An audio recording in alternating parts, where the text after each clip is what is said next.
Dhaka metropolitan magistrate আদালতের কাঠগড়ায় উঠেই মুচকি হাসেন সাবেক এমপি মমতাজ বেগম।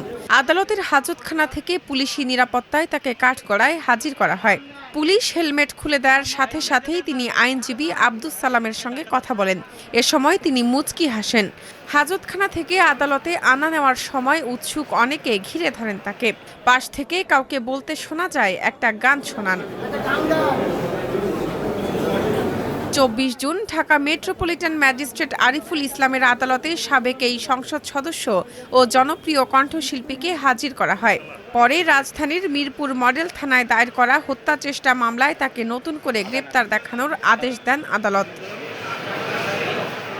এদিন দুপুর ১২টা ২ মিনিটে আদালতের হাজতখানা থেকে পুলিশের কঠোর নিরাপত্তায় মমতাজ বেগমকে আদালতে উঠানো হয়।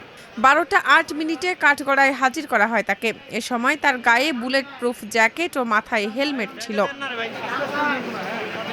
আদালতে পুলিশের আবেদনের পরে রাষ্ট্রপক্ষের আইনজীবী ওমর ফারুক ফারুকী গ্রেপ্তার দেখানোর পক্ষে শুনানি করেন।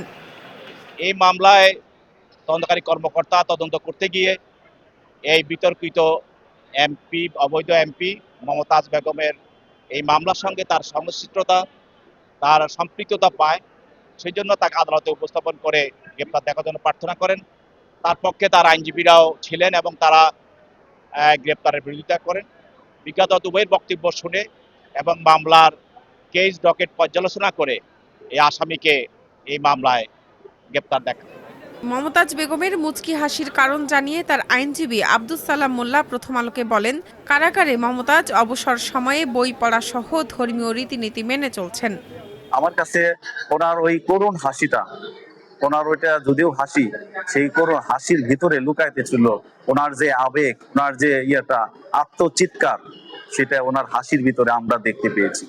এটা আসলে এটা একটা মহিলা, এটা উনি সংসদ সদস্য, উনি মহিলা, এই হিসেবে আমরা চাই ওনার হাসিটাকে এই মলিন, ওনার বাইরের দৃষ্টিতে হাসি কিন্তু ভিতরে ছিল আত্মচিৎকার।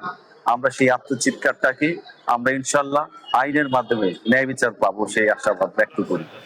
২৪ জুন হাজতখানা থেকে মমতাজকে আদালতে নিয়ে যাওয়ার সময় ও আদালত থেকে হাজতখানায় নিয়ে আসার সময় উপস্থিত উৎসুক জনতা তার কাছে গান শোনার আবেদন করেন। এ সময় সাংবাদিকরা তাকে একাধিক প্রশ্ন করলেও তিনি নিশ্চুপ ছিলেন। আওয়ামী লীগের সাবেক সংসদ সদস্য ও জনপ্রিয় সঙ্গীতশিল্পী মমতাজ বেগমকে ২০২৫ সালের ১২ মে রাত ১১:৩০টার দিকে গ্রেপ্তার করে ঢাকা মহানগর গোয়েন্দা পুলিশ। তাকে ধানমন্ডির স্টার কাবাবের পেছনের একটি বাসা থেকে গ্রেপ্তার করা হয়। লোকগানের জনপ্রিয় শিল্পী মমতাজ বেগম একাধিকবার মানিকগঞ্জ ২ আসন থেকে আওয়ামী লীগের সংসদ সদস্য ছিলেন।